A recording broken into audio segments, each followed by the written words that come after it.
Olá, leitores, tudo bom? Não se esqueça de curtir, compartilhar, se inscrever aqui no canal e acessar o meu site que está aqui na descrição do vídeo. Então, continuando o capítulo 2 que eu escolhi aqui para apresentar dessa obra. Eu escolhi dessa obra aqui, Guia Politicamente Incorreto da América Latina. Tá? Então vamos lá.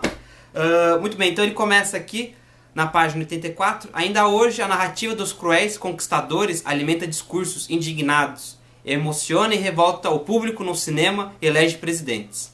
Entre tantos relatos de tantas épocas, algumas semelhanças mantiveram-se através dos séculos. Nas histórias dos conquistadores, dos jesuítas e dos marxistas do século XX. Os personagens e a estrutura da história pouco mudaram. Os espanhóis eram fortes, os índios raramente eram protagonistas de uma ação e quase sempre apareciam acompanhados de um verbo na voz passiva. O melhor exemplo disso são as declarações do presidente da Bolívia, Evo Morales. Só em um discurso de posse em 2006, ele se referiu aos índios usando os seguintes termos: marginalizados, humilhados, odiados, depreciados, condenados à extinção, submetidos à opressão, jamais reconhecidos. Nos últimos anos, a análise mais atenta dos relatos espanhóis a consultas a obras e documentos indígenas, os historiadores passaram a dar papel mais relevante aos índios.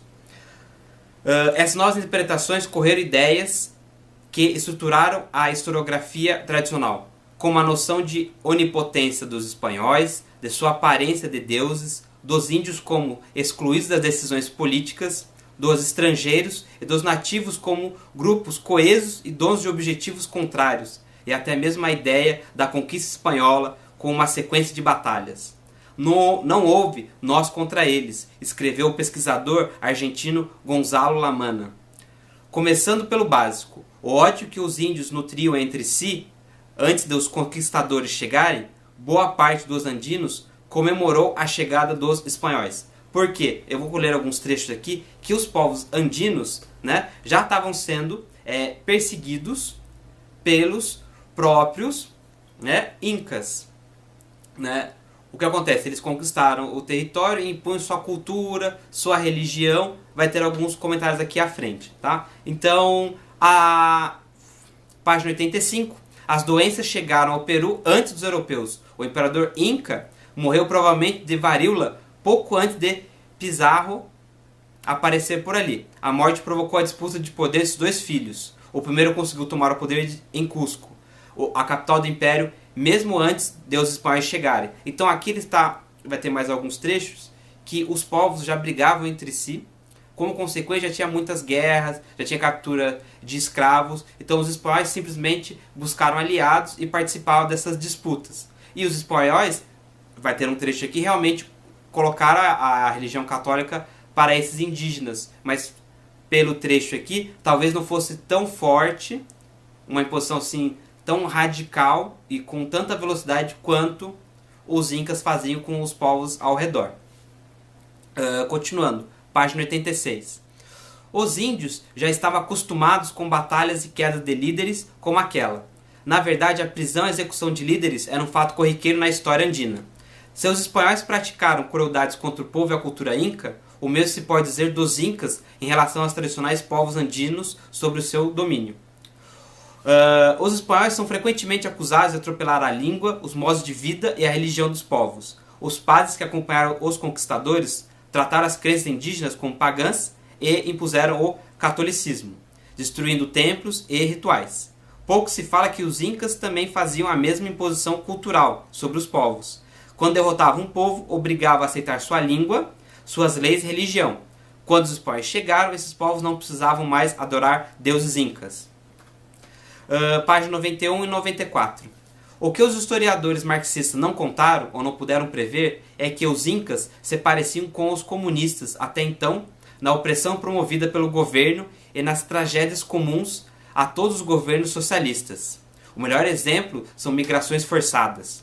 Na União Soviética, entre 1920 e 1950, a transferência de população atingiu pelo menos 6 milhões de pessoas. A maioria membros de etnias que incomodavam o regime, chechenos, curdos e ucranianos. Também eram removidos os kulaks, camponeses mais ricos considerados inimigos do povo.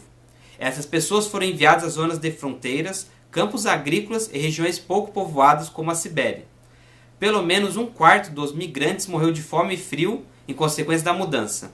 Os que sobreviveram passaram a morar em residências supervisionadas pela NKVD, a Polícia Soviética dos Assuntos Internos.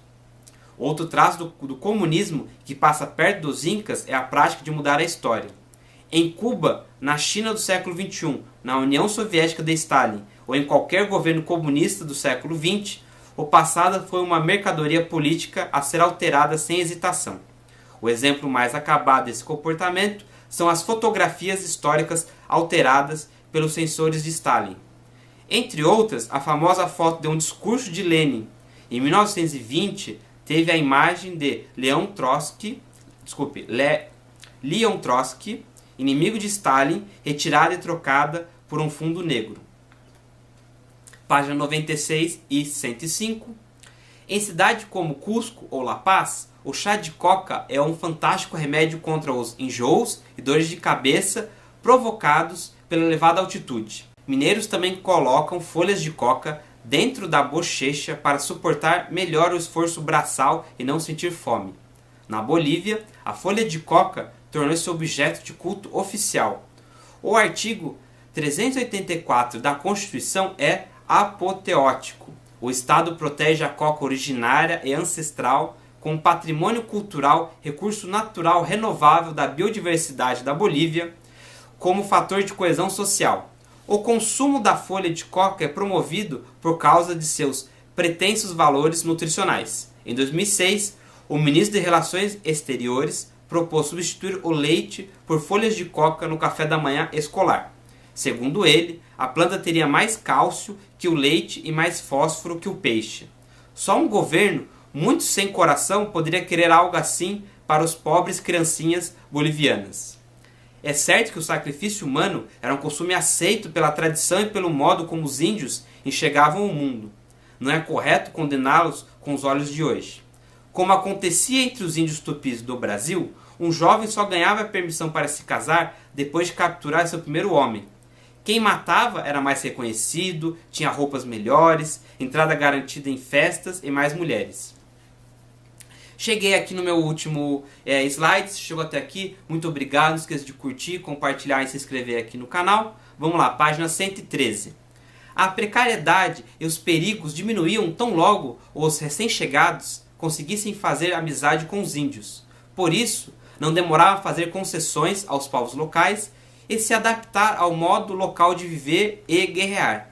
Ao pisar na América e perceber os conflitos entre nações, logo se colocavam de um lado da briga, como mandava o costume indígena, em que alianças políticas são alianças familiares, de sangue. Os espanhóis casaram com diversas mulheres com o objetivo de obter o apoio local. Formava-se assim uma elite de índios aliados que tinha tanto poder quanto algum dos exploradores europeus. Então, muito obrigado e até o próximo vídeo.